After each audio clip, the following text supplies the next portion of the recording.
Oh, hey, it's you. Wow, it's been a while since I've seen you. It's been like, what's that? Last summer? That's like almost a year ago. It hasn't been that long, right? Anyway, I've just been cleaning my setup. I've been working on this thumbnail for my new video. It's about my sit-stand desk. Do you want to check it out?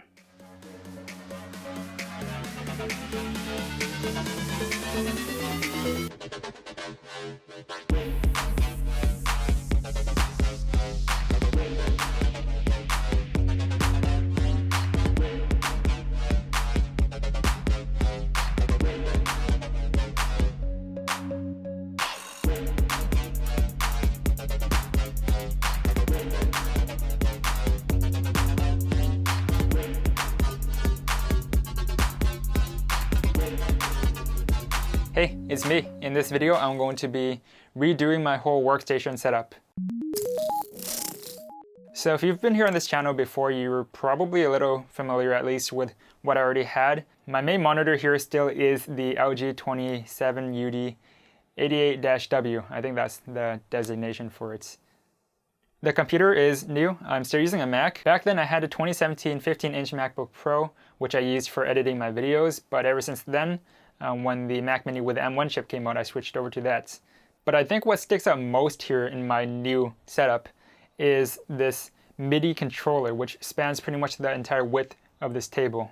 Pretty much what I did is I found some clamps around the house, and then I clamped down these two scrap pieces of 2x4 dimensional lumber. I'm kind of happy with my ingenuity here actually. It's really easy to disassemble and put back together, and it creates a place for me to hold my headphones.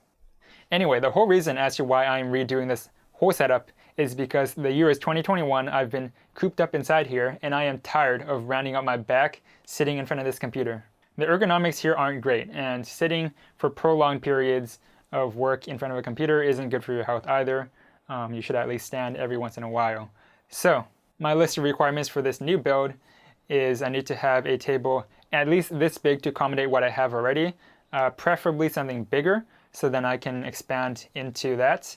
It's got to be able to support my current cable management conventions at the very least. I think the requirements aren't too high for that, because in my last video, as you may have noticed, I showed that the IKEA tabletops are hollow in the center. So in order to screw things from underneath, I ended up using some drywall anchors.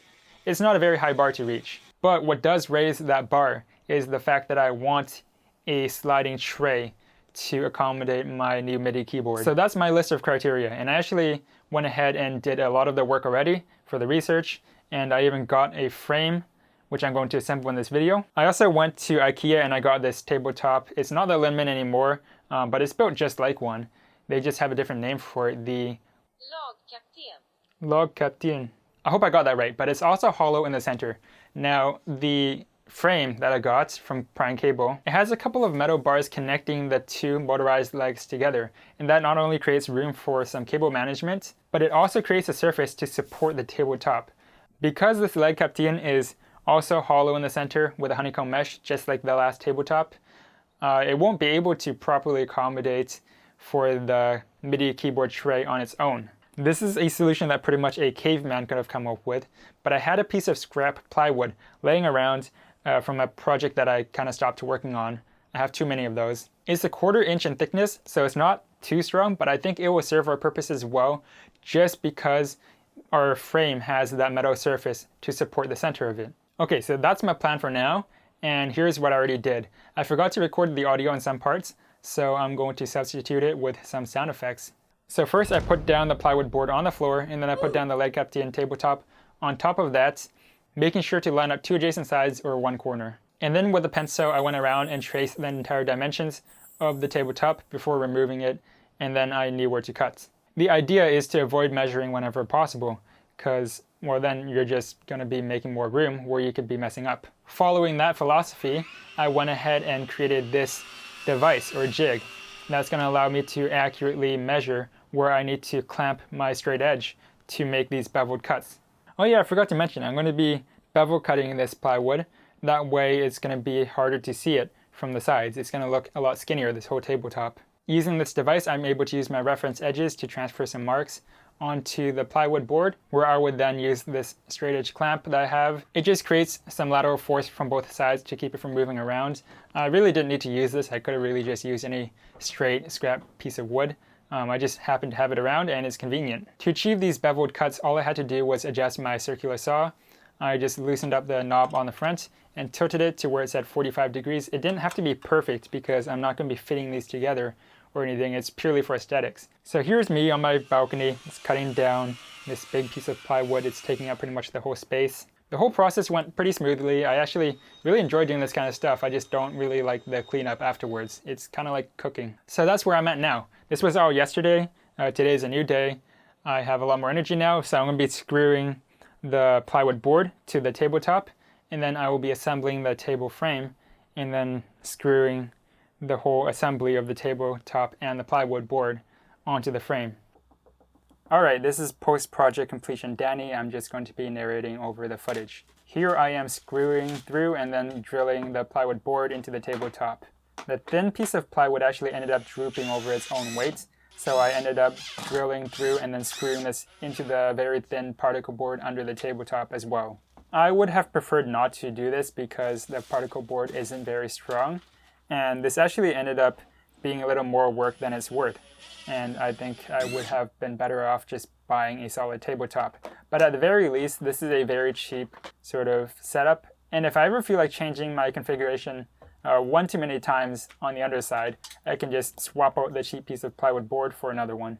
But if I were to do this again, I think I would have gone for a solid tabletop and skipped the plywood, or I would have gone for a thicker plywood board.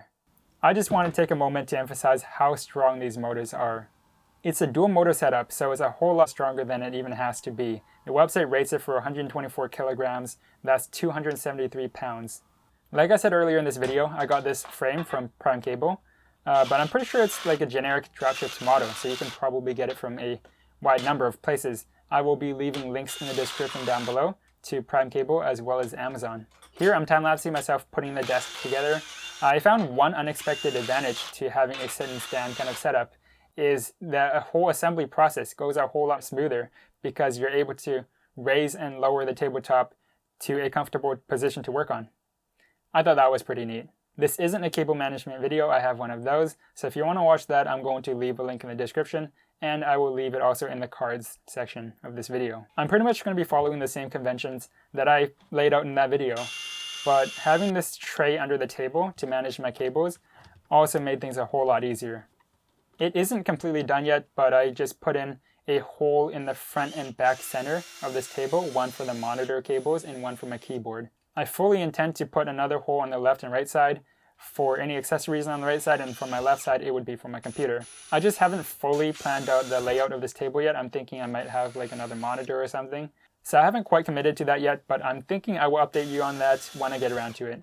Now for the Midi keyboard tray that I mentioned earlier, I have these drawer slides. I think they're like 14 inches in length. I bought them exactly for this purpose. Now the slides might seem a little oversized, especially considering that the Midi keyboard is only like 3 inches in depth. But this works out my advantage because I can sit the whole assembly further back in the table when it's in the retracted position, which gives me a whole lot more leg room, literally. The brackets that I needed to turn this into a tray, I modeled them in Fusion 360. There are options on Amazon made out of metal that probably would have worked, but I had a very specific height requirements. And being here in Canada, there aren't a whole lot of Amazon sellers providing this one specific product that will do it in a timely manner. Now that's not to say that you can't do this without 3D printing, I'm just saying that it might take a little more time and you won't have as much customization. But it will probably be stronger because it's made out of metal. Now in my design, it might seem like the brackets are really tall, which would make my keyboard sit quite low.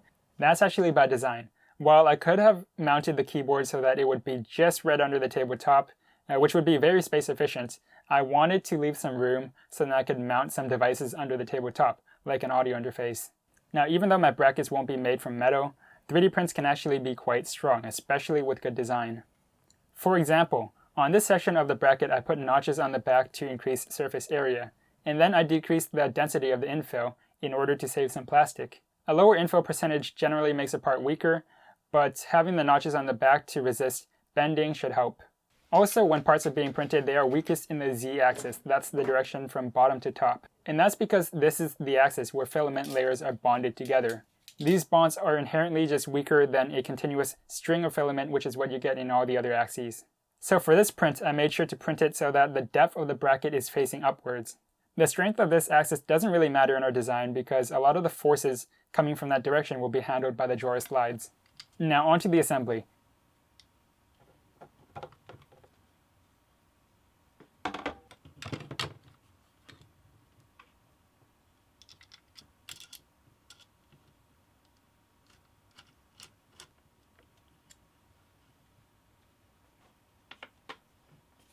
The front side of this bracket installed quite easily onto the drawer slide, but the back side required some improvisation.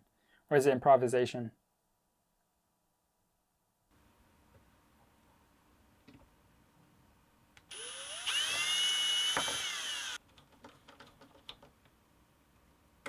After the brackets were installed, I then mounted the assemblies under the tabletop. Despite my attempts at good design, the brackets ended up having a whole lot more wiggle than I would have wanted, and I already see room for improvement in the designs. I'm probably going to work on that over time, maybe put some support on the back side of the brackets. If people are interested in the STL, I might put that in the description as well. Now the tray itself for the Midi keyboard is made out of cheap 2x2 lumber and cheap plywood. Here in the video, I'm installing the frame of this tray upside down by accident, so it sat a little higher than it should. I ended up fixing that after. This tray is actually quite strong despite the lateral wiggles, and despite the mechanical leverage when it's fully extended. I feel like it could support a whole lot of mass.